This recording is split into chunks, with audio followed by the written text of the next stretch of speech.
what America is seeing with these trade wars, if that's what you want to call them, it's something quite interesting. It's something we've mentioned here on the show quite a bit, where why is it all the pushback is on Donald Trump for these tariffs, but there's no pushback on China or any of these other countries? And that goes a step further of what we mentioned of if tariffs don't work, then why are everybody else using them? If they don't work, does that mean everybody else is stupid? Well, we have Donald Trump increasing tariffs on China 104%. China has come back and retaliated against the United States with an 84% tariff. We are in a full-blown trade war, baby. So buckle up. Shit's about to get real. But before it does get super real, hit that like and subscribe button. We'd really love to have you join us here. We got a lot of patriots in the chat. We got a lot of people joining us each and every day. Become a patriot by hitting that subscribe button or following us over at Rumble or even X. Hell, you can find us anywhere and everywhere. And let's give a shout out to Little Onion saying, Brad's book arrived yesterday. I can't wait to read it. Hell yeah, baby. Enjoy it. Give me your honest review, by the way, other than when you go to Amazon. Leave a 5-star review, please, because it does help support it. And it pushes it out there in the algorithm to spread the word about our book. If you're unfamiliar, we do have a book, Trojan Horse, How the Left is Destroying America. You saw it in real time. You're still seeing them try to destroy America in real time. They're burning down Teslas. They're wiping their doo-doo all over Teslas. They're screaming at the cars going by. It's crazy. Well, let's jump into the news. Enough of me rambling. Yes, thank you so much, Lulu Say. Hit that like button. Let's go ahead and pin that message really quick. Let's jump into the news. Well, it's trending 9 minutes ago. Holy Lord, shit's about to get real. It's about to get real. Because you have two alphas going at each other right now. So China imposes an 84% tariff on U.S. goods in trade war escalation. So just today, not too long ago, China announced the imposition of an additional 84% tariff on all U.S. goods, by the way, all U.S. goods imported, effective starting the following day. This move comes in response to the United States implementing a 104% tariff on Chinese imports as initiated by former President Donald Trump, which I believe went into effect at midnight last night. The escalation in tariffs marks a significant intensification of the ongoing trade tensions between the two nations, with potential impacts on various U.S. industries, including agriculture, pharmaceuticals, and aircraft manufacturing. I just want to raise this question again.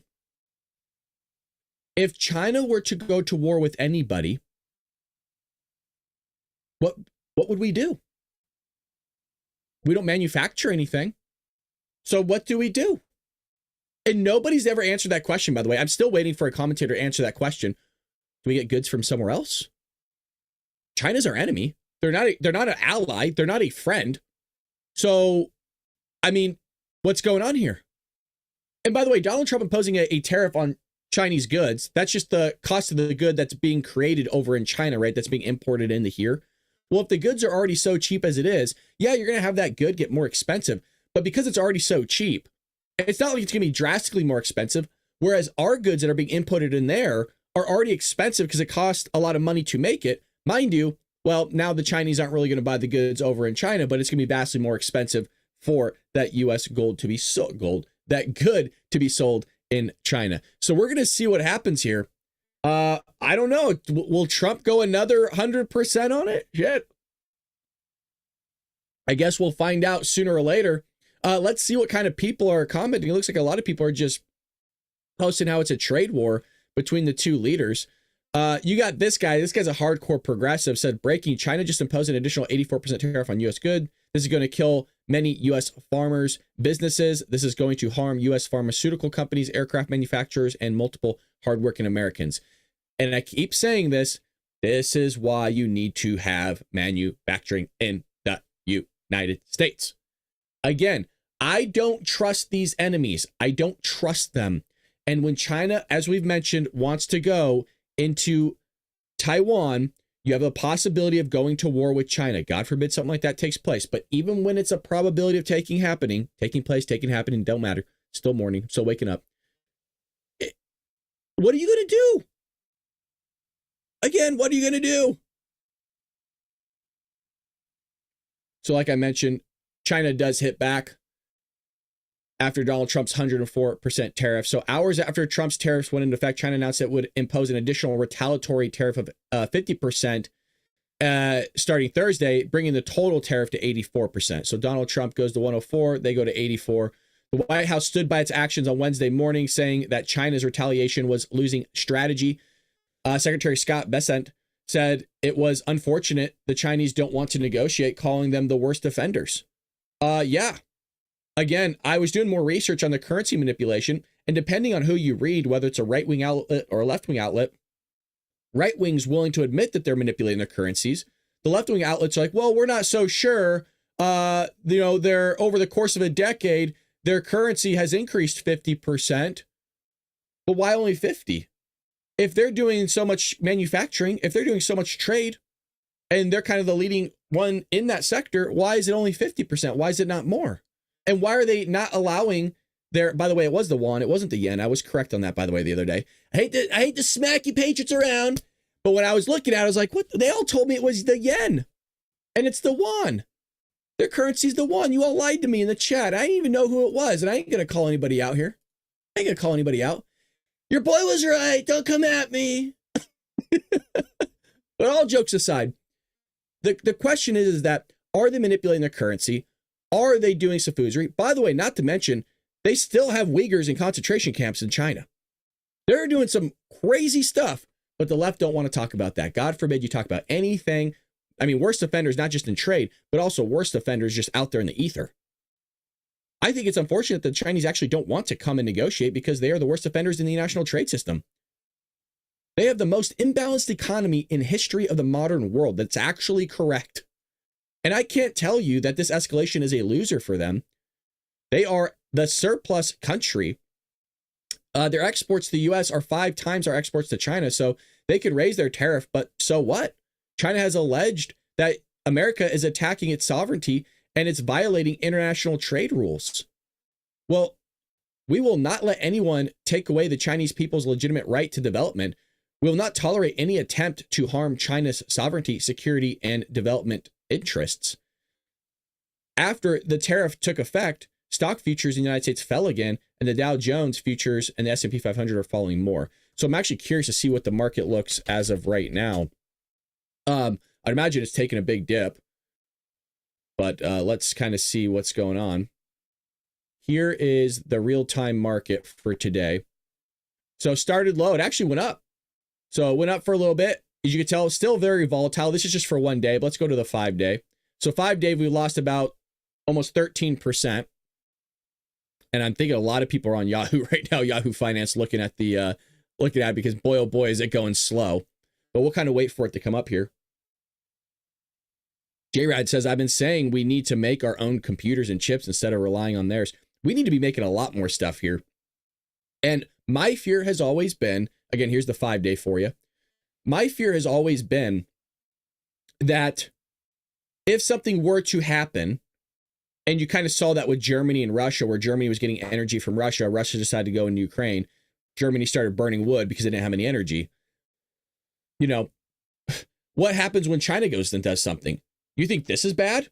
Well, wait till there is no trade. Then what are you going to do? But everybody always just thinks about the now. Oh, YOLO, you only live once. They only think about now. I think about in the future. What is this going to look like in the future? Now, here's a conversation we had. You see this decline, right, happening right here. Okay, 5 days ago. But then you're seeing an upward trend. This spike specifically right here was when the EU said, hey, we want to go to 0 tariffs. It just shows you how reactionary the economy is. It just shows you that people have a lot of psychological mindset when it comes to investing. It's not based merely just on numbers or what's out there in the ether. It's merely just purely almost based on just, for those that are doing it like this, buying and selling really quickly on reaction. Now, look, it does increase, which is great, has a rebound. But I want to talk about this. If this is all we're seeing with the Trump tariffs, there is a case to be made, have hit rock bottom here. And not rock bottom in a negative sense, rock bottom as this is the lowest we're going to see the economy kind of fluctuate as of right now. Let's go to just a kind of 1 month. Is that if we can hover around 5,000 points, maybe this is rock bottom for the market in terms of what Donald Trump's doing with tariffs. And it might stabilize itself out at 5,000. And if you pull out even a little bit further, let's go to 5-year, we're still up. Depending on when you put that money in, you are still up in terms of where you actually drop their cashola and in what sectors. But there is a conversation to be had that if we stick at 5,000, we've hit rock bottom, and that maybe no matter what more negotiations Donald Trump does, again, this is all speculative, we might actually not drop that much further. We might not go down to what we're seeing here in even pandemic levels going back to 2020. So we will see what happens. But I just want to kind of call this out. We went from here all the way down here. This trend here was with Joey, no conversation. This massive dip, no conversation. Another massive dip, another massive dip, another massive dip. Nobody wanted to have those conversations when Joe Biden was in office. But when Donald Trump's in office, the market dips. All of a sudden, it's mainstream news. Everybody has to talk about it. Everybody has to question it. Nobody, by the way, knows what the hell's going on. We talked about this in Dark MAGA last night. Even I myself doesn't know what's going on. Nobody does. Nobody knows how the economy is going to react to this. So we'll have to wait it out and play that waiting game and see what's going on. But Bassett was on Fox Business, and Fox Business is getting a lot of highlights right now because this has all to do with businesses. So they're kind of pumping out the views. Michelle says, I could still listen to Bald Brad on my cheaper Android phone. That's what I love to hear. We're cheap no matter what it is, baby. No matter what it is. China says it will impose an 84% tariff on U.S. goods, another retaliation move in response to President Trump's reciprocal tariffs. Those tariffs took effect last night at midnight, including the 104% tariff on China. Joining me now is U.S. Treasury Secretary Scott Bessent. Mr. Secretary, thanks so much for joining me this morning. Morning, Maria. Well, I want to start right there. Give us your reaction to more escalation coming out of China, taking their tariffs up to 84% on top of President Trump's retaliatory tariffs.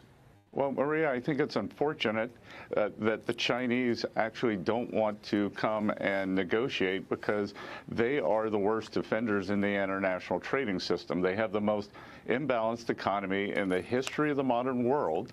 And I can tell you that this escalation is a loser for them, that they have some very smart, the economists, the academicians, technocrats within their bureaucracy, and they would be telling the leadership that we do not have the edge here.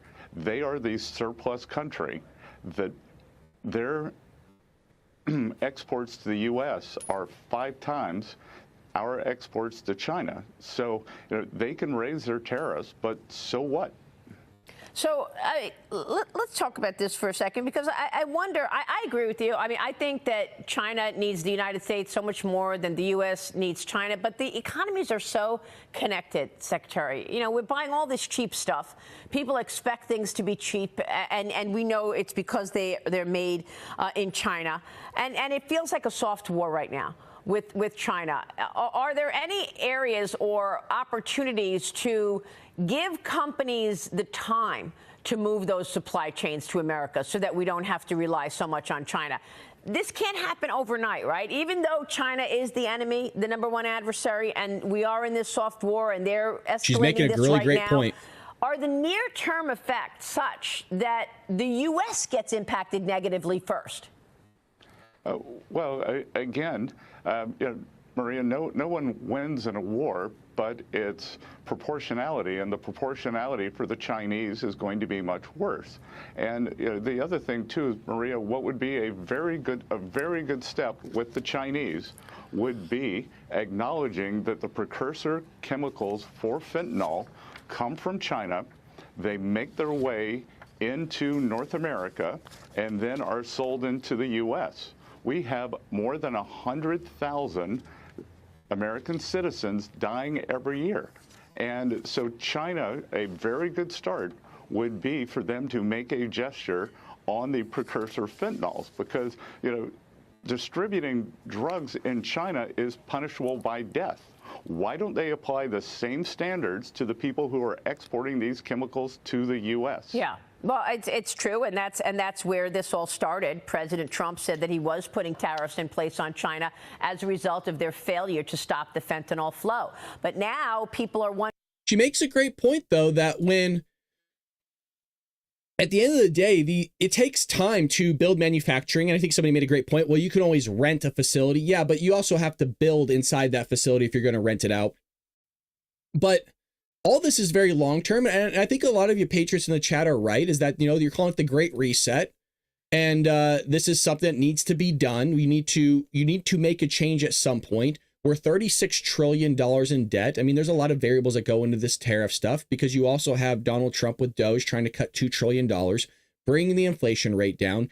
You got to start paying down the debt. He has the tax cuts going into effect, and we'll see the outgrowths of that. The hope is, too, by the way, you might be able to offset this. I'm not saying you 100% will. I'm merely speculating, so take what I say with a grain of salt. But with that offset of the tax cuts, if you have more money from the business, if you have more money from the corporations, they're able to invest that money back in the United States, hopefully, because it won't make sense to do all this manufacturing over in China anymore. And you have to have to hire laborers, workers. You're gonna have more money back in the American people's pockets. So the money that ultimately you've saved through taxes, you might be able to go buy an American good rather than a Chinese good, or buy a Chinese good for the same price as an American good. And by the way, if they're the same price, I would rather support a fellow American than I would a freaking Chinese person. But that's just me. My loyalty is with America, and I love it.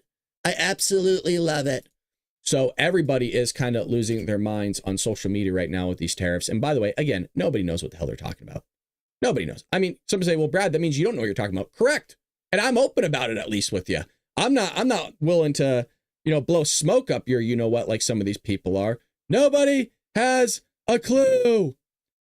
So we'll see what moves with that. Navarro is also trending. So Peter Navarro is a big fan of tariffs. Elon Musk is not a fan of tariffs. And this is a conversation that started yesterday or a couple days ago, where Elon Musk did make a post here, and he said Navarro is truly a moron. What he says here is demonstrably false. Now, this is, I think, in regards to Tesla, but Tesla has made most American-made cars. Navarro is dumber than a sack of bricks. Now, that's fair. That's fine. But it was addressed in yesterday's White House press briefing. And I thought Caroline Leavitt gave a good answer, where she said, boys will be boys. You have two differing opinions in the White House, and that's what you want, is two differing or multiple differing opinions in the White House, so the president can hear from both sides of the coin. He can hear both sides of the conversation and make a best guess, or an educated estimate, however you want to phrase it, on how the impact of whatever he's about to do is going to go going forward. Is it going to be better for the American people, or is it going to be worse for the American people? Depending on those different viewpoints that he's getting in the White House, which is good, that's what you want to hear, he'll make a decision. So I thought it was a really, really great answer from Caroline yesterday from the podium of the White House, the speaker of the leader of the free world's mouthpiece. And she did a great job yesterday talking about tariffs. As always, she could do better, but she really did do a fabulous job discussing and answering the press's questions during yesterday's White House press briefing. So again, a lot of news to cover here. I'm kind of scrolling through this really quickly because I want to get to some of the White House press briefing yesterday. Caroline Leavitt, Stephen Miller, Bessent, they're all doing their rounds right now regarding the communication surrounding these tariffs, and it is important. So we're going to break down a few things here. Before we do so, can you hit that like button? It does support the channel greatly, and it will help make a difference for us by sending our videos out there to new viewers who haven't seen our content or our channel. So it'd be greatly appreciated. The question yesterday during the press briefing, or at least one of them, and we'll go through a few of the highlights really quickly, is President Trump is not considering an extension or delay of the tariffs. It's about time we have a president in Oval Office who is putting the world on notice. Here we go. The president was asked and answered this yesterday. He said he's not considering an extension or a delay. I spoke to him before this briefing. That was not his mindset. He expects that these tariffs are going to go into effect. And you said something very important, Elena, in your question. You said the president has captivated the attention of the world. Absolutely, he has. And it's about time we have a president in the Oval Office who is putting the world on notice and is putting the American people first. And again, is using the leverage of the United States to negotiate good trade deals. And that also gets me into this next part. We'll come back to the White House press briefing, I promise, because there's definitely a lot of goodies in there. One comment that she made, and I want to see if I could pull it up, is talking about tailor-made deals.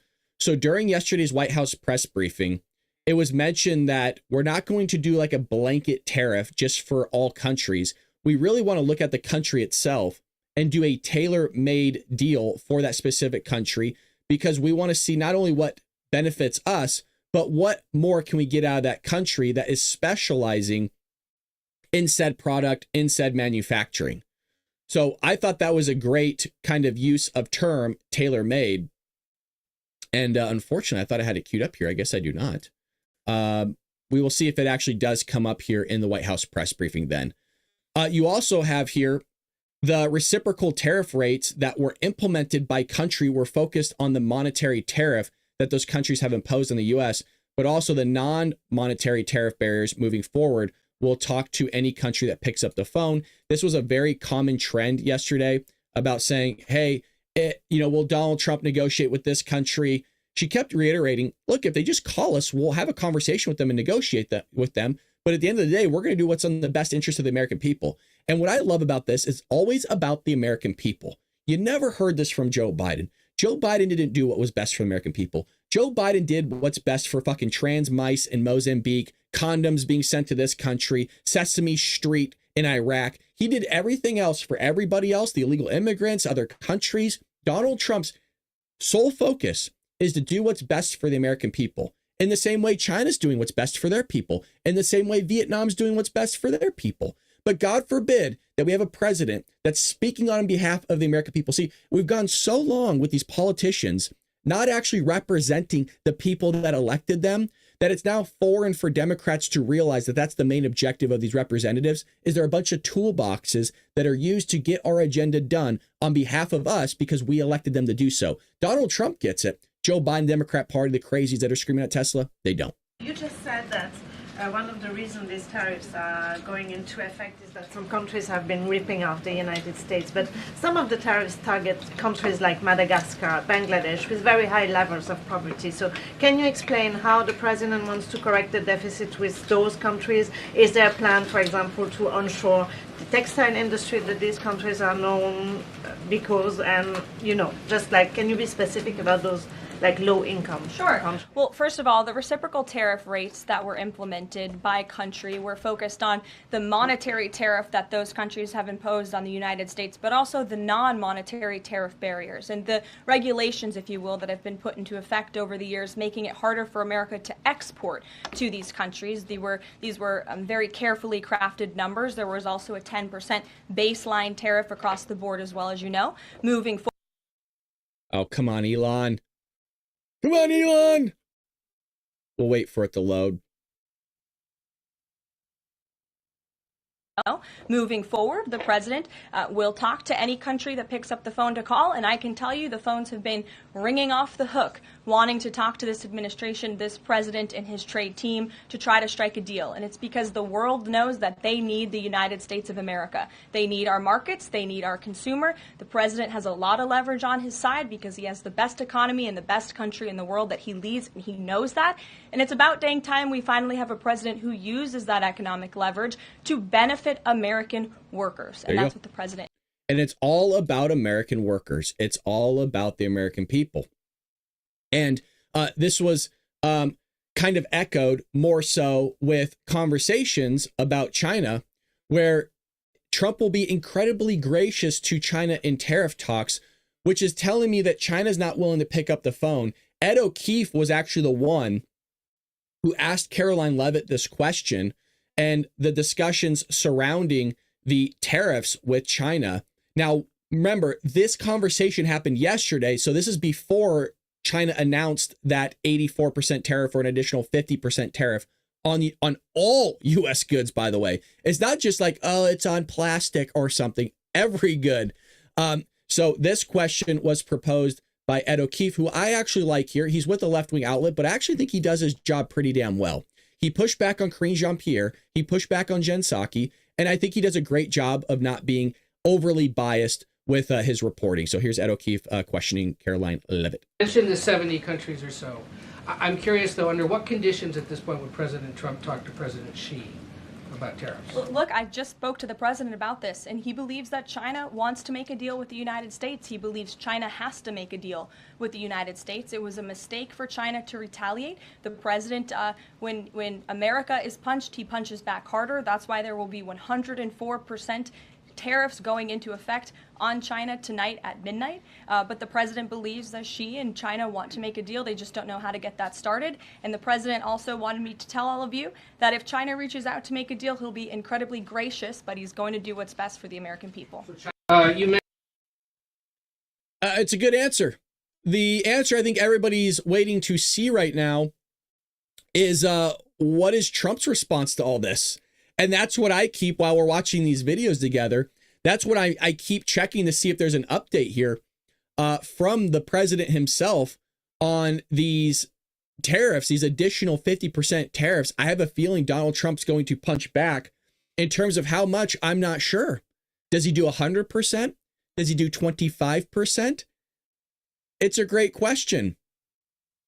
Shout out to Kiki and everybody else that's in the chat. I see Lindsay here. I think Lindsay's normally over on Rumble, I believe. I believe that's the case. She says, I'm on YouTube, but love Rumble. Need to get membership. Come over and become a member. Join. Well, maybe get Rumble too, Rumble membership, but become a Bald Brad member. We would love to have you over there. By the way, if you're not familiar with Rumble, you can always leave YouTube and head over to my Rumble channel. I linked it in the chat for all of you. You guys can come hang out with I linked Rumble to Rumble. That's where I'm at this morning. Holy Lordy. But you can become a member over at Rumble. We would love that. It does support the show greatly. But it's good to see all you patrons in the chat. If you see me looking over here, that means I am reading the chat. My monitor that you're looking at is over here. So there's more goodies coming out from Caroline Leavitt over there during yesterday's White House press briefing. She stated here, we'll be meeting with Republican lawmakers today to talk about the framework about the Senate passed. He is counting on House Republicans to pass it. The Republicans received an overwhelming mandate from the American people to govern. I think this had to do with the tax cuts. Remember, Donald Trump's tax cuts are expiring. So we need to either extend these tax cuts. And there was rumors yesterday with Sean Hannity last night that we were watching on Dark MAGA slightly, that at the very minimum, these tax cuts need to be extended and quite possibly will be.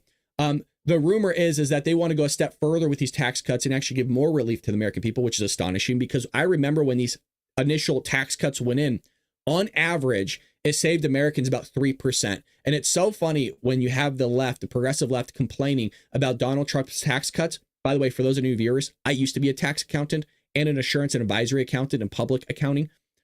Never in my life, you can ask any accountant to this day, they've never had a Democrat walk into their office when doing taxes or talking about accounting and going, I want to make sure I owe the most possible amount of money I can to the federal government. You know, I don't even want to take any deductions. Just tax the crap out of me. They deserve my money. They don't ever do that. They never have. They never will. They're a bunch of scummy liars. They always increase our taxes, and then they complain when Donald Trump gives a tax cut.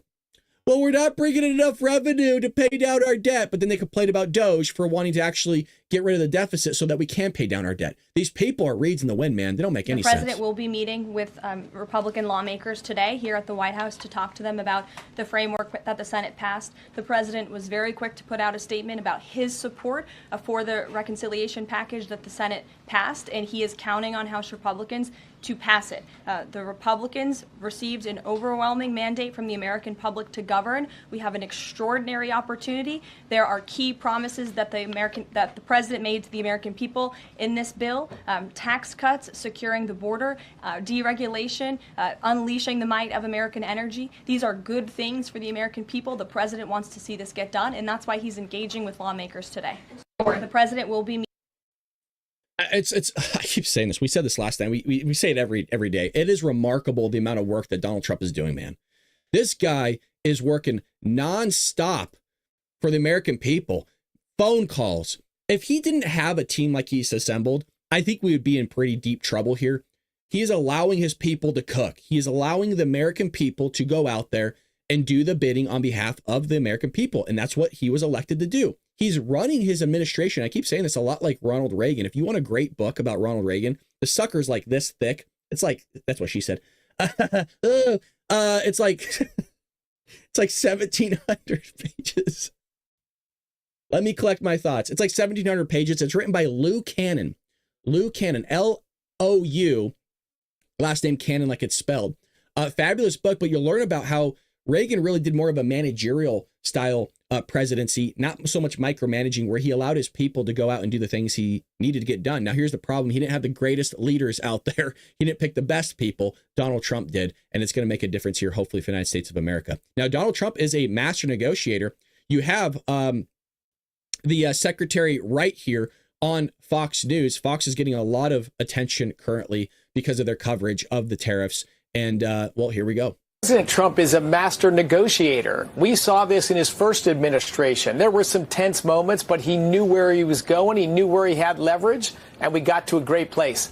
I'm highly confident these economic discussions, these tariff negotiations, we're going to end in a very strong place for the American people and the American economy.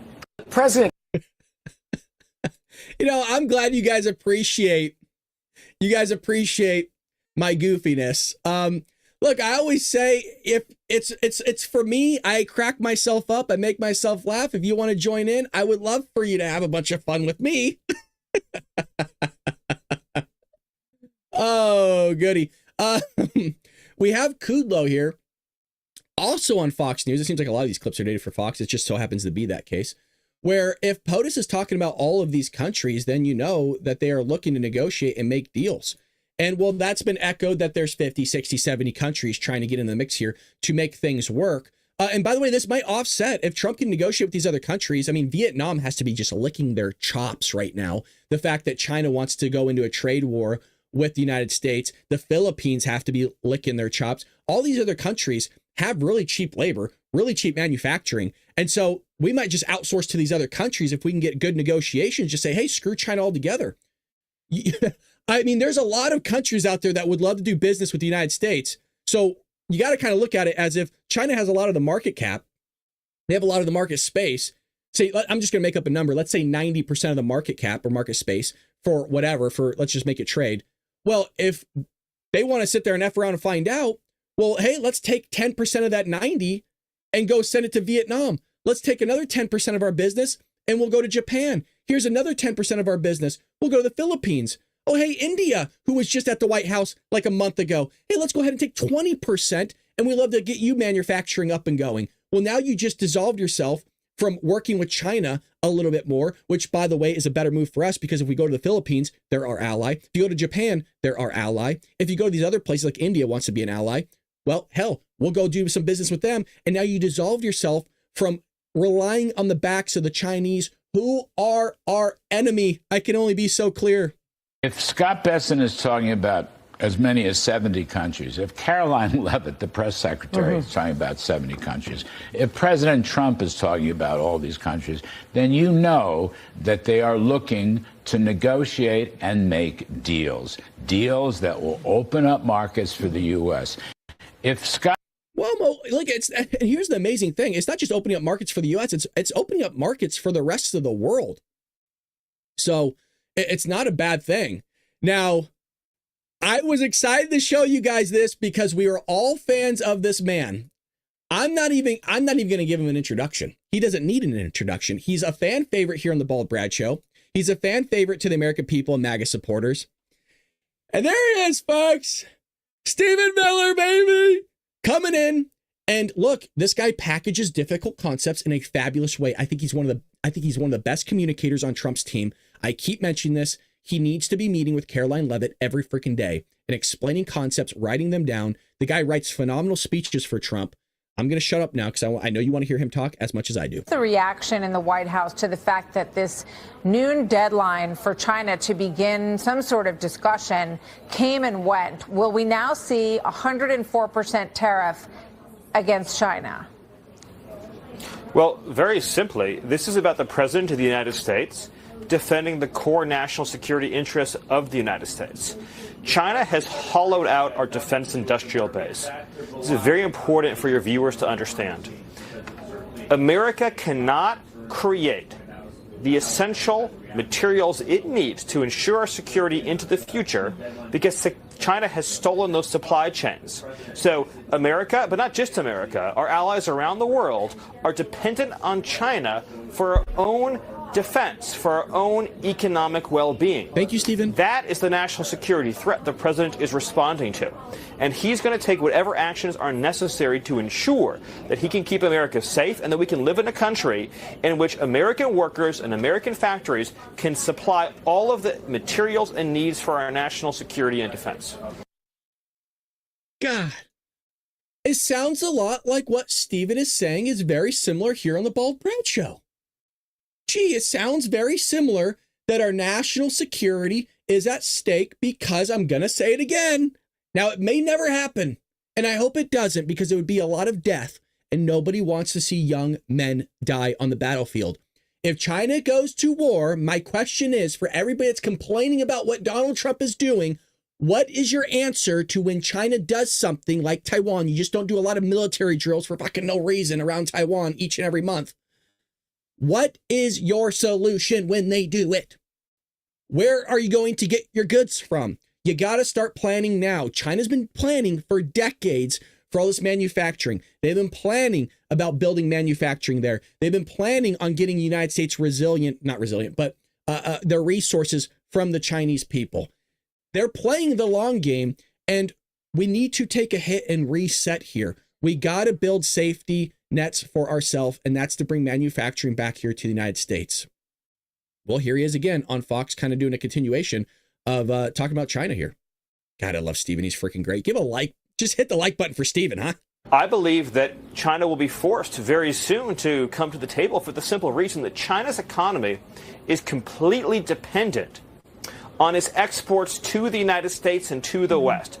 China has built its entire industrial strategy since its entrance into the World Trade Organization on being able to sell highly subsidized, currency-manipulated, dumped goods into U.S. markets. It is an industrial strategy from China to product dump strategically to take out American steel, to take out American aluminum, to take out core American defense industries and defense needs so that we're reliant on China. And what's happening here is that China is now discovering for the first time that they have met an American president who is not going to be intimidated, who's not going to be bullied, who's not going to be coerced, who's going to stand up for our essential security needs. I believe getting the work done. He's getting the work done for the American people. And I know you're like, Brad, that can't be it. We need more, Stephen. Well, I got one more short clip here of the man. Talk about the strength and leadership. It's just Donald Trump fixing our global trade. You got to do a reorder, a reset, a restructure of trade right now. Now's the time to do it. You're doing everything else, right? You're trying to get Doge in there to lower the deficit by $2 trillion. You lower the deficit by $2 trillion. You try to get inflation to zero. You get inflation to zero. You're able to get the tax cuts on the American people, more money back in their pocket. And by the way, you give a shock to the system like he's doing when you got to. Let me slow down here. Because I think a lot of people are like, whoa, you're going too fast. You're going too fast. Slow down. This is the best case scenario. And I'll come back to this. I promise. I'll even leave it up on the screen for you. This is my best case scenario on what I think Donald Trump is doing. And I've reiterated it before, but it doesn't hurt to do it again. We're at $36 trillion in debt. We're going to hit 37 trillion soon. We will hit 37 trillion, maybe 40 trillion at some point. Well, right now, Doge is trying to cut $2 trillion from the deficit. When you cut $2 trillion from the deficit, well, you are at a balanced budget then at that point. When inflation hits zero, what you can do, or close to zero, or at any moment, you also want to shock the economy. When you shock the economy through what Donald Trump is doing, you get a downward trend in terms of the market. Well, people are going to pull their money out of the market, but Americans still want to invest somewhere. Now, like what Thomas Sowell said, the economist, who I absolutely adore, he's my number one guy. He said, well, that might be a possibility that people don't invest and they just hold on to their money, which would be a problem, by the way. And this is why Donald Trump needs to feather the needle. They want to invest somewhere, but they don't want to invest in something that's risky, like the market. So where do they go? They go to bonds. The governmental bonds are low risk and in some cases high reward, depending on when you get into that bond. But what you'll see is lower interest rates are going to take place. People are still going to buy up those lower interest rate bonds, but they're going to compete for those previous higher interest rate bonds. Well, with that being said, when the market has a lower interest rate, now is the time that you want to refinance any loans that you individually may have or the government. And the government just so happens to refinance $6 to $9 trillion coming up.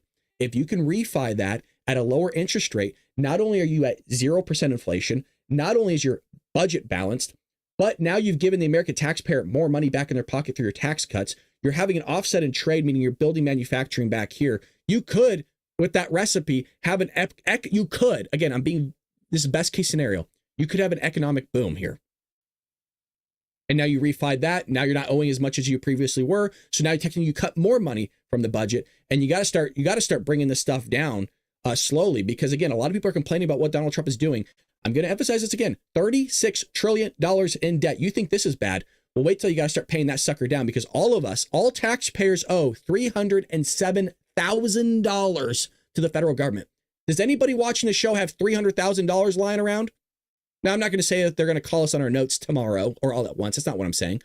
Anybody have $300,000? Because if you do, we have a donation tab at TheBaldBrad.com. Would love for you to donate to the show and help me out, because I'm only a one-man. I don't have producers. I don't have anybody. It's just me. What you're seeing, I run the switch. I run everything. You have $300,000. We'd love a donation. Anybody have $100,000 lying around? Because that's what each citizen owes, is over $100,000 to federal government. Sorry, but that's a lot of money, and most Americans don't even have anywhere near that saved up. On the verge now, because of President Trump's strength and leadership, of fixing our entire global trading system. This is an astonishing fact. Did you know, for example, that we have a $50 billion trade deficit with Japan alone in automobiles? Here's the country we protect. Here's a country that we defend. Here's a country that's an ally and partner of the United States. Why is it that we have a $50 billion automobile deficit with Japan and another $50 billion automobile deficit with South Korea? Our troops are stationed right now in South Korea, keeping them safe and free. Our troops, our soldiers, away from home, away from families in South Korea. $50 billion automobile trade deficit with that one country alone. President Trump is going to fix our global trading relationships. And at the same time, he's going to work with Congress to make America the manufacturing center of the world with the lowest taxes, the lowest regulations, and the cheapest energy. Steven's too strong for her, man. He's cutthroat. The guy, he's sharp, man. He's not just one-sided sword. Homie is double-sided sword.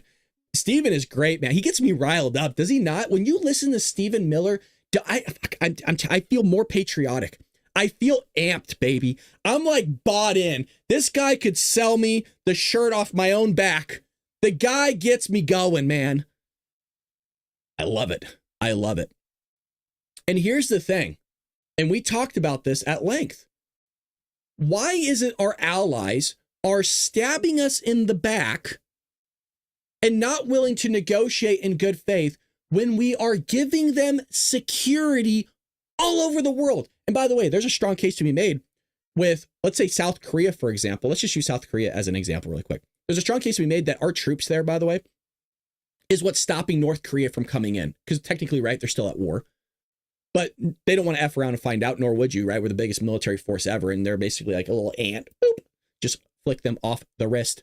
So it never made sense to me. These people, and by the way, you'll get a good glimpse of this. I understand that I plug this book a lot, but it really is that good. It's called With All Due Respect by Nikki Haley. I understand that a lot of people might not like her.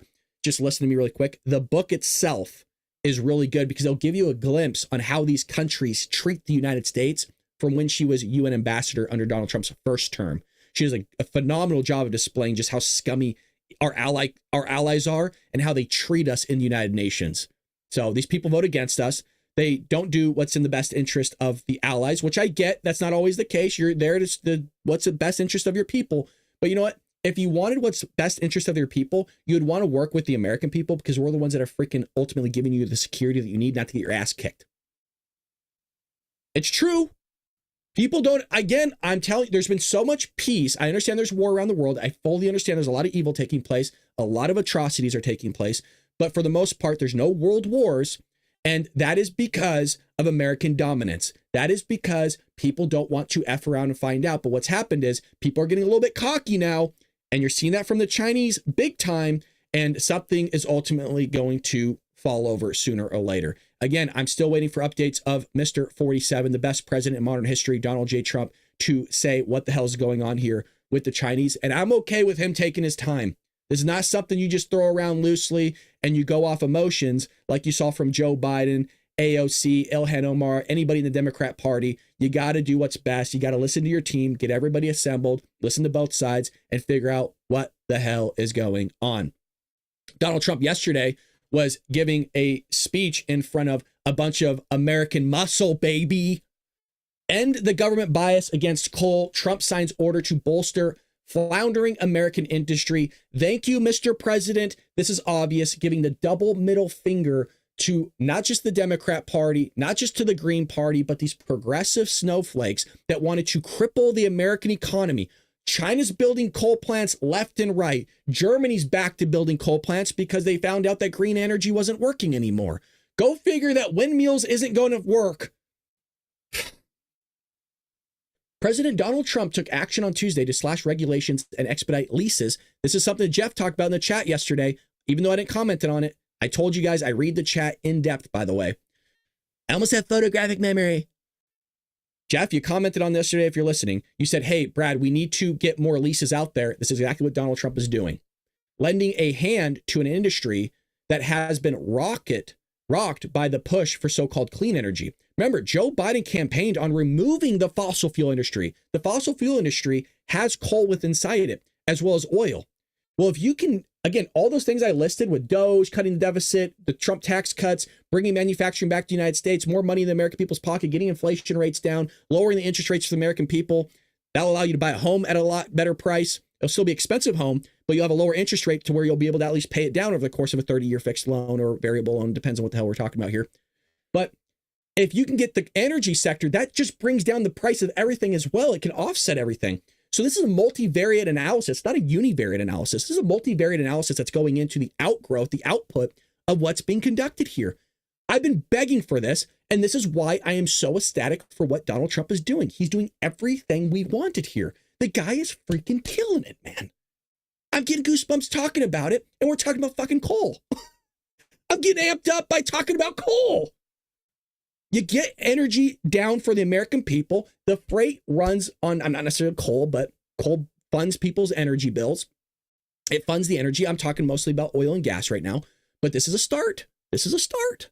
Trump signed the Defense Production Act, vowing to end the government bias against coal. Thank you, Mr. President. Trump turbocharged coal mining in America. Trump's order comes as he seeks to boost American energy production and use tariffs to leverage to bring manufacturing and jobs to the United States. So here he is yesterday, looking freaking better than ever, man. The guy is like, I said this yesterday, homie's aging backwards.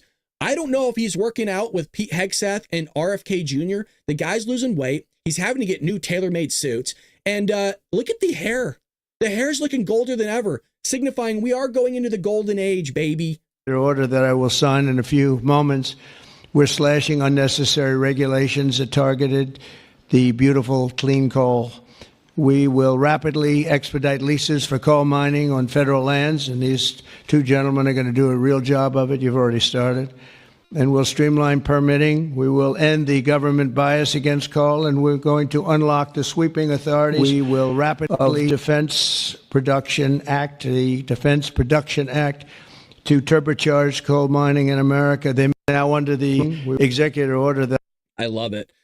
The clean coal. I love how he says it. The clean coal. And it's not just that. You know what he calls it? Beautiful clean coal. It's never been so clean before. By the way, we have a lot of people watching. We have almost more people watching over at X, Twitter, where I have like 300 followers. We have more people almost watching on X with 300 followers than we do on YouTube, where I have 80,000 followers. YouTube, by the way, for anybody that's new here, is suppressing our channel hard. I will hit 100,000 subscribers probably by May, and we will not change in viewership from when I had 5,000 subscribers. So we have grown over 10x. Our viewership has not changed at all. It's actually gone down. That doesn't make any sense, by the way. That's actually statistically impossible, just to point out. Yeah, statistically impossible. Or should I say unlikely? Let's be fair to YouTube here. Let's be a little bit fair. He also kind of talks about Biden's energy policies being thrown down the dumpster, which I love.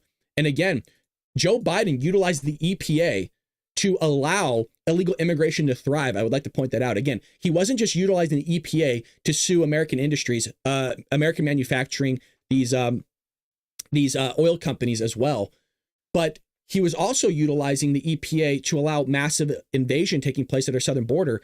And where does this come from? Do y'all remember the shipping containers that Doug Ducey tried to put down there at the border in Arizona?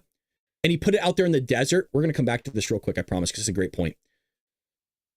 He put shipping containers down there in the desert, in the dirt. There's nothing there. You look around, there's not a building for miles. You wouldn't even see one with binoculars. Nothing there. Joe Biden, while he was on the podium saying, we're doing everything we can to stop this. I'm about to crap my pants, so let me wrap this up. Now, obviously, he didn't say it as coherent as I did, because he's drilling into a drip tray. But he utilized the EPA to remove the shipping containers because it was ruining the environment. This is what the EPA said with the Biden administration. So Doug Ducey was trying to build a makeshift border wall to stop the massive invasion and his constituents being raped and murdered by these illegal aliens. And Joe Biden, while at the same time he's saying trying to secure the border, was trying to make the border less secure by utilizing the EPA to remove the shipping containers. And where does this also play into effect? With the buoys that were out there by Texas, where Governor Greg Abbott was trying to stop the flow of illegal aliens coming in. So they put out buoys out there and said, you can't do it. Not only is it ruining the water, but the immigrants might drown. Well, maybe don't try to make that trip in the first place. And they also did it with the razor wire. Oh, they're going to cut themselves with razor wire. No shit. It's razor wire. It's as if there's a building on fire and a bunch of people ran in the building and somebody going, oh, you're going to get burned. No shit, it's on fire. No, duh. You're going to cut yourself on razor wire. Yes, hence the name razor wire. Democrats' Green New Scam killed jobs and sent prices soaring here in America. But meanwhile, China opened 2 coal plants every single week, and other countries likewise went very strongly back into coal. Some of them never got off. Those are the ones that didn't have the problems. The Biden energy policy was to put America last. We want to be last. We got to be last. Not a good policy. Under my administration, we're putting America first. It's very simple. America's always going to be first. On my first day in office, I terminated the Green New Scam. I declared the national energy emergency and withdrew from the unfair, one-sided, and extremely costly to the United States only Paris Climate Accord. Oh, hell yeah. Thank you, sir. Thank you, Mr. President. Thank you. The Democrats. I'll tell you what, Democrats, just their heads ain't on straight. I know that you all know that, but boy, they don't know what the hell's going on. So here's something else. If you weren't giddy enough, we are so giddy here on the Bald Brad Show. It's as if we just bought the entire table of Girl Scout cookies and we're taking them home. And then we're going to take them home and eat them while watching Donald Trump. Doing the work on behalf of the American people, baby. So if that wasn't making you giddy enough, I got goosebumps. I legitimately got goosebumps. I don't know if it shows. You got this going right here. This is just smacking. Now, yo, I saw this yesterday and I almost fell over out of my chair. I was like, what? Donald Trump's administration is going to fine illegal aliens, listen closely, nearly $1,000 a day for refusing to self-deport. Oh my God. I'm going to say that again because I think some people just spit out their coffee. We're swerving on the road because everybody listens to us in various places. The Trump administration's Department of Homeland Security, by the way, we're going to go a little bit longer today, folks. I hope you're okay with that. Like 20, 30 minutes longer. Will fine migrants nearly $1,000 every day they stay in the United States past the date of their deportation order. Folks, listen to the amount of money. Listen to the amount of money this could bring in. The Trump DHS will enforce a 1996 law that allows it to impose a fine of $998 on migrants for every day they stay past the date of their removal order. The administration says it will enforce the penalties retroactively, by the way, to cover up to 5 years, resulting in fines of more than $1 million against offenders. That is crippling, man. And I want the money back. The government could even seize the assets of migrants who refuse to leave the United States on their own accord, despite having an order to or order of removal. Meaning, if somebody's been here, in theory, I'm not saying Trump will do this, but in theory, you could have somebody in here for 20 years and be an illegal immigrant, and you could be seizing all their assets. Everything's gone. U.S. Department of Homeland Security spokesperson Tricia McLaughlin explained that migrants can inform the government of their intent to deport the country via the Customs and Border Patrol Home app. I believe that's the CBP-1 app that the Biden administration created and Donald Trump's administration altered it and changed it. If they don't, they will face the consequences. This includes a fine of basically $1,000 every day that the illegal alien overstayed their final deportation order. The fines could affect roughly 1.4 million illegal aliens who currently have active removal orders. The administration is reportedly encouraging Customs and Border Protection to administer the financial penalties and seize of property, though the Department of Justice's Civil Asset Forfeitures Division could also be employed.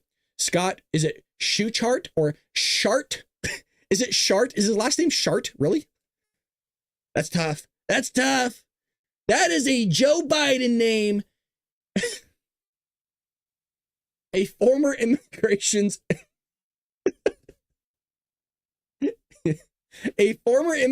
I got to keep it together. A former immigration and customs enforcement policy under the Biden administration said that the fines can be challenged by migrants in courts. Oh, good. So now it's just going to cost us more money. So we have to pay for their court fees and also they get to stay here. Oh, that's great. But that the risk of fines will project fear among illegal aliens. Well, that's true. When you hear that type of fine, not to mention that you'll go to the El Salvadorian prison, that ain't a place where you want to be. The measure from the Trump administration is the latest method that the Republican president is using to encourage the voluntary departure of illegal aliens from the United States. Immigration experts recently told the Daily Wire that the Trump administration and his allies in Congress could effectively encourage self-deportations by mandating a national employment verification process called E-Verify.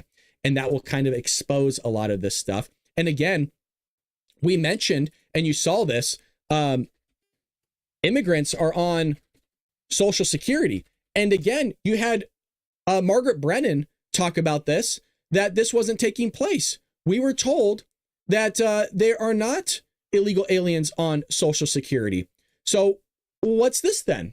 Now, I understand this is from Fox Business, but these reports come from Doge. And you have, in 2021, 270,000 illegal aliens with Social Security numbers.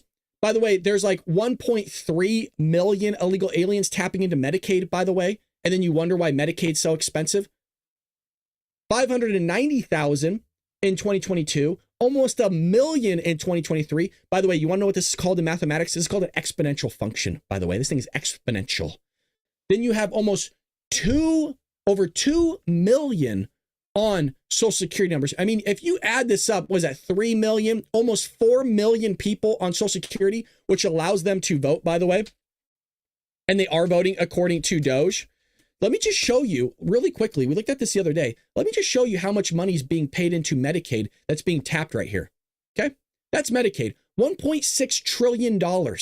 When you have 1.3 million people siphoning from Medicaid, I hate to tell you, that's a lot of damn money that shouldn't be on Medicaid in the first place, not to mention Social Security as well. So it makes you wonder, you know, if they have a Social Security card and they have a Social Security number, are I'm not saying it's apples to apples. Are they tapping into Social Security as well? Because we are told they are tapping into Social Security. So they're voting in our elections, which we were told we're conspiracy theorists about. We end up being right.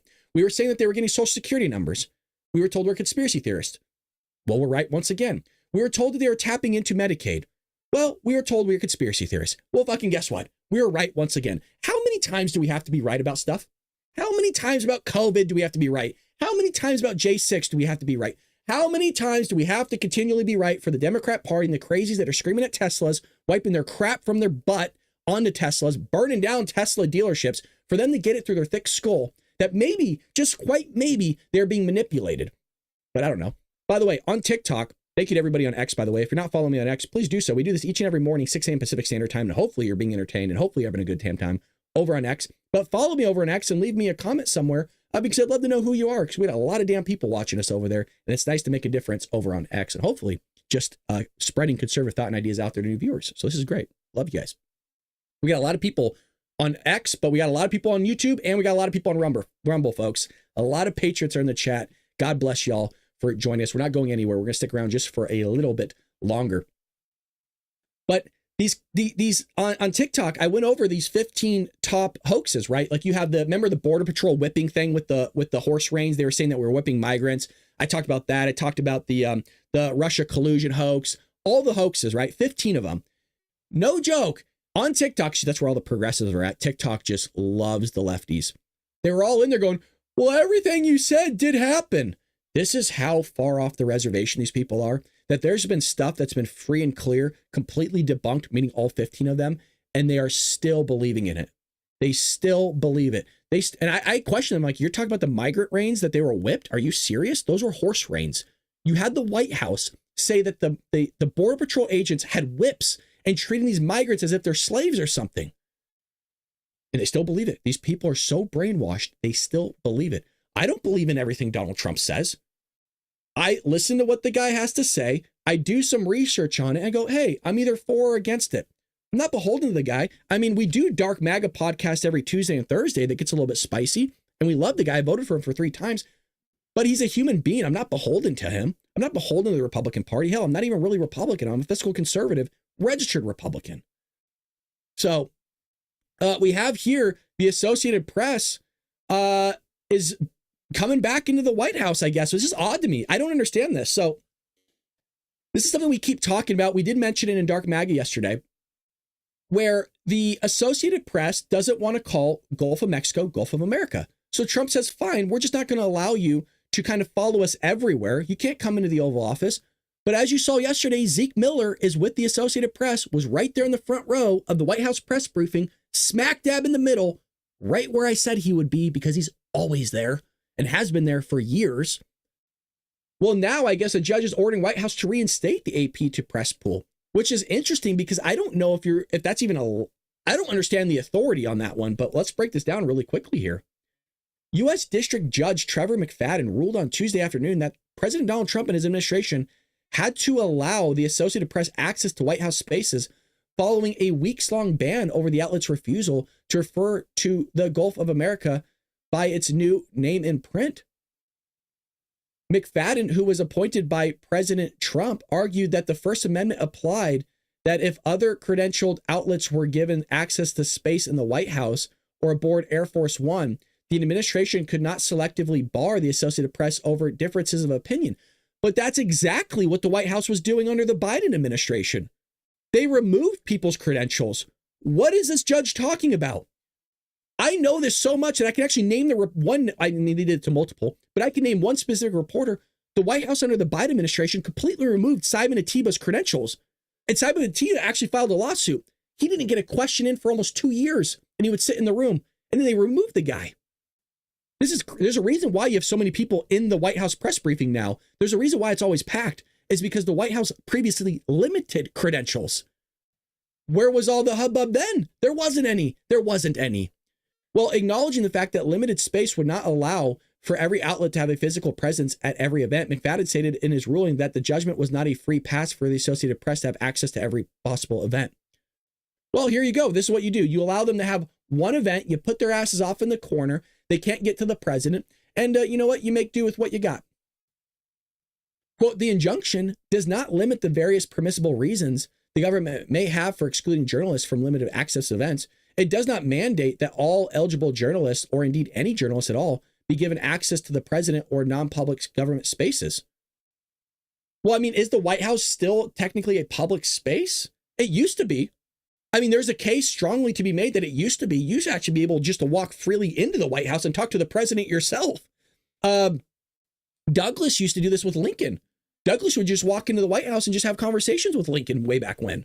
I mean, I know we're reaching back, but I'm just saying that I have a feeling it's kind of moved from a public space more to a private space than anything. I understand it's public in the sense that it belongs to the American people, but is it truly public if you can't just walk in? I mean, even to do, I think, a White House tour, you have to have a date now. Like, you have to actually register to do a White House tour. You just can't walk into the place. So is it truly public? I'm not quite sure. And it certainly does not prevent senior officials from publicly expressing their own opinions. No, the court simply holds that under the First Amendment, if the government opens its doors to some journalists, be it to the Oval Office, the East Room, or elsewhere, it cannot shut the doors to other journalists because of their viewpoints. The Constitution requires no less. So this is a fascinating ruling. I get it. I'm not necessarily disagreeing. But do you remove, I mean, my question would be then, do you just remove the Associated Press's pass altogether, and then you don't have to deal with it if it truly means that much to you? I'm not quite sure. We'll have to see what type of response comes out from all of this. I appreciate everybody following us over there on X that are watching us currently. We got 55 people alone on X, which is great. We got a bunch of people still watching on YouTube and also on Rumble. This is great. We got more news to cover here, folks, just for a little bit longer. You got to love this. So Trump last night was at the NRCC, and man was looking good in a full-blown tux.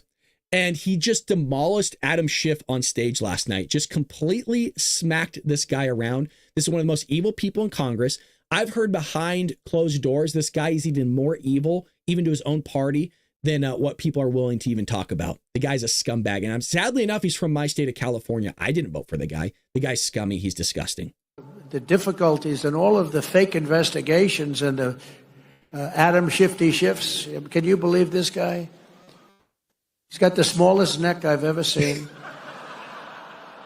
And the biggest head. We call him watermelon head.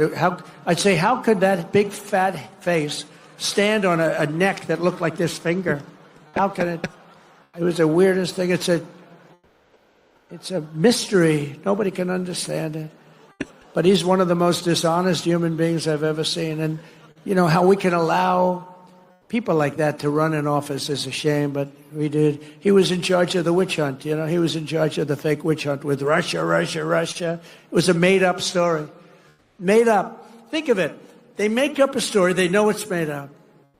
It's gone on for a year and a half, 2 years. Russia. I knew nothing about it. The only thing I knew was that I taxed the pipeline that I told you about, that I put all sorts of sanctions and everything else. They never had a problem like they had with me. But it was Russia, constant, as a method of, what they did is that was the complaint about why she lost an election, because crooked Hillary was expected to win the election. But they didn't see what we saw. We saw the biggest crowds in history gathering, only superseded by the crowds we just had. But here's a guy that goes out, and he goes to an intelligence hearing or whatever you might call it, and it's supposed to be secret. He'd walk out. He'd either make a call off the record, this is crooked Adam Schiff, Shifty Schiff. He's a shifty Adam. Or he'd just go out blatantly and have a news conference. And because it had to do with me and my family, he'd go out and have a news conference. And he said, now you've got to remember, he knows it's a hoax because he made it up with crooked Hillary. So he knows it's a hoax because we're dealing with human beings on the other side. He'd say, Donald Trump Jr., the son of the President of the United States, will spend many years in prison because of what he's done with Russia. Now, think of that statement on a human basis. I have a young son, who is being told that he's going for prison on something he doesn't even know what they're talking about. He said, Dad, I don't know what's going on. They keep talking about I'm involved with Russia. I don't know anything about Russia, I swear to you, Dad. And yet, Adam Schiff goes out and makes a statement about a hoax that he made up that he knows is false. How bad a human being do you have to be? The guy's crazy. They put my through that kind of trauma. These are bad people. These are sick degenerates. And he's right. They are sick and degenerates. They are burning down Teslas, dealerships, the whole gambit. Now, here's some news from Kevin O'Leary. This is kind of a shift from what we just watched. Always enjoyed Donald Trump slapping around Democrats and the progressives. Kevin O'Leary calls for 400% on China and slams China for stealing and cheating. This has to be a banger of a video. Here we go. 4% tariffs in China are not enough. I'm advocating 400%. I do business in China. They don't play by the rules. They've been in the WTO for decades. They have never abided by any of the rules they agreed to when they came in for decades. They cheat, they steal IP. I can't let it. By the way, China allegedly just said, hey, because they have just really quickly, they have, I don't want to say they have protections on IP because that's not what I'm referring to, but they've at least held off on totally stealing everything. Allegedly, China's just going to open the floodgates now, and they just said, we're just going to steal all your intellectual property and we're just going to recreate everything. That's rumor mill. I don't know if that's true. Take it with a grain of salt. Don't go spread it everywhere. Kind of that means do research on it and see if it's actually true. But that's what I'm hearing is China's just going to open the floodgates on stealing our intellectual property. I understand they were already doing it, but there at least were some levels of parameters that they were stopping it from allowing the floodgates from opening. There were still some doors flapping open and close, but now they're just going to completely open it. The gate in their courts. They take product, technology, they steal it, they manufacture it, sell it back here. Never has an administration. 400% tariffs? What would that look like? I want Xi on an airplane to Washington to level the playing field. This is not about tariffs anymore. Nobody has taken on China yet, not the Europeans, no administration for decades. As someone who actually does business there, I've had enough. I speak for millions of Americans who have IP that have been stolen by the Chinese. I have nothing against the Chinese people. They brought great literacy, art, and tech to the world. The government cheats and steals, and finally, an administration, you may not like Trump, you may not like his style or his rhetoric, finally, an administration that puts up and says enough. 400% tariffs tomorrow morning. He'll tell you why. Xi can only stay the supreme leader if people are employed. If we wipe out any business there, because we are still 39% of all consumables on Earth and 25% of the world's GDP, America is the #1 economy on Earth with all the cards. We will not have that forever. It's time to squeeze Chinese heads into the wall now. Well, hold on a second, Kevin. Well, I hear you, but hold on. If we're talking about people, the average consumer, not necessarily the head honchos of businesses all across the globe, can they withstand the pressure of that sort of tax on the goods? It's short-lived. There will be. But what's your timeline compared to, you don't know the average American's timeline, what they can actually survive. There's people right now who can't survive 400% tomorrow morning, Xi's on an airplane to Washington to cut a deal. Now, to be fair, Mr. Wonderful doesn't know that 100%. Xi, he's an alpha, man. The Chinese leader is an alpha, and so is Donald Trump. I don't know if that's I don't know if that's a wise thing to do. Not sure, but I have to meditate on that. I don't have an actual shoot from the hip reaction. We're still waiting to hear from Donald Trump himself regarding the tariffs from China that are being imposed. The live finance right here is, let's go to this really quick. This is from Yahoo Finance. And I guess talking about the Chinese tariffs going into effect, Beijing will move, marks further deteriorating the U.S.-China trade relations. Notable U.S. Liberation Day tariffs you have here. Good imports value, $73 billion. Reciprocal tariff, $104. So these are the numbers for all of you that you can kind of take a gander at. Trump on Tuesday claimed that China, as well as other countries, are keen to negotiate. Those talks have reportedly begun with Japan, South Korea. I believe Vietnam's in the mix. And and maybe Thailand. But allegedly, they have, 50, 60, upwards of 70 countries trying to negotiate present time. And according to what Caroline Leavitt said yesterday, people are wanting to get on plane. People were wanting to get on planes immediately after Donald Trump announced his Liberation Day tariffs. They were calling saying, we're flying. We're coming out to you right now. Make space because we need to talk about this and get some deals done.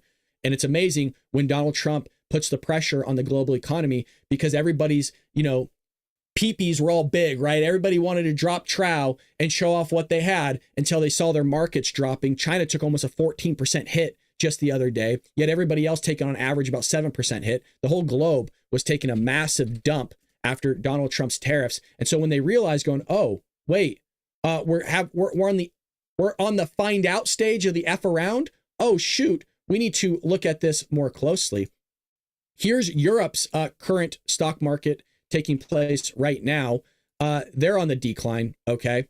So this is the drop from 1 month. They took about 11% hit. Asia currently is on the rebound slightly, but here's their hit currently. You can see that massive dip right there. They're about 2%, about 5% dip, not as much as us, but things are moving in different directions as we're currently covering these tariffs. If you're not a subscriber or a follower of the Bald Brad Show, by the way, it's absolutely free. We would love to have you. I keep saying this. We got a lot of patriots in the chat. I know a lot of people are lurking. They're just here listening. They're at work. They can't type. I totally get that. But if you ever have an opportunity to come hang out with us in the chat, we would love to know who you are. There's a lot of patriots that love this country, and they would love for you to join all of us and have a bunch of fun and crack some laughs and have a good time. And if you're not subscribed, what are you doing? We do this show each and every morning, 6 a.m. Pacific Standard Time weekdays. Again, I can't emphasize this enough. We would love to open our doors to you and come in and hang out with us. So hit that subscribe button. It's free. It won't cost you a dime. And then if you're over at Rumble, follow us. It doesn't cost you anything. We do have paid memberships if you want to. There's no real perks to it other than you getting a badge and highlights, and I can see your comments first because we have like over 100,000 followers on all platforms. So it's nice to see your comments first, but it also gives back to the show. I do this as a hobby. This is not my full-time job. I purely do it as a hobby before I go to work.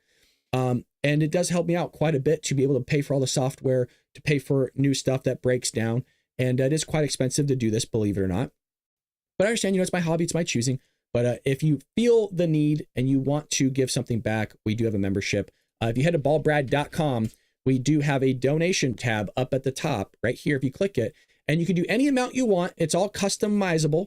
If you want to do one-time donation, monthly, weekly, I very rarely ever plug this. Actually, very rarely ever go to my website to plug it.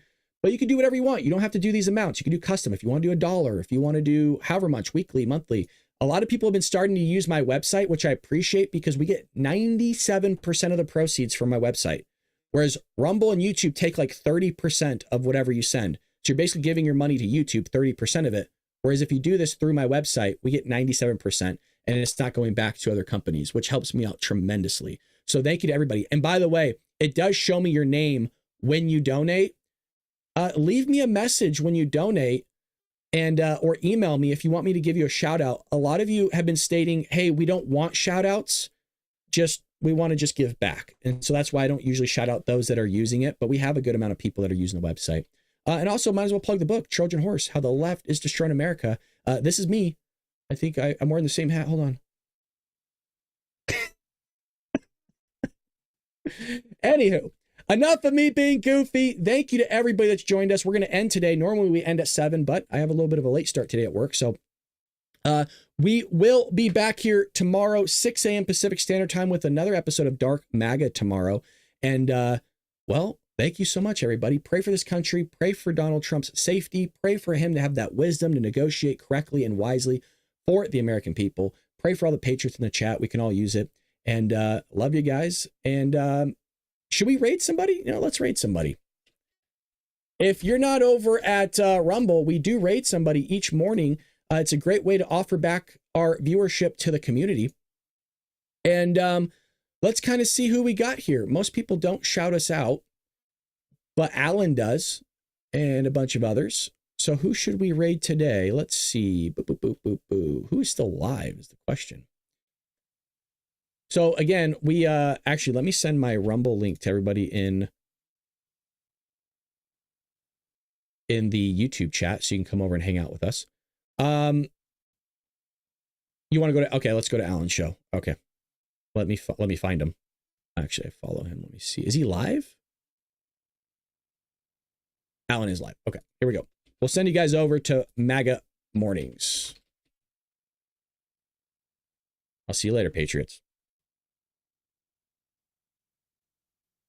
We're coming in hot.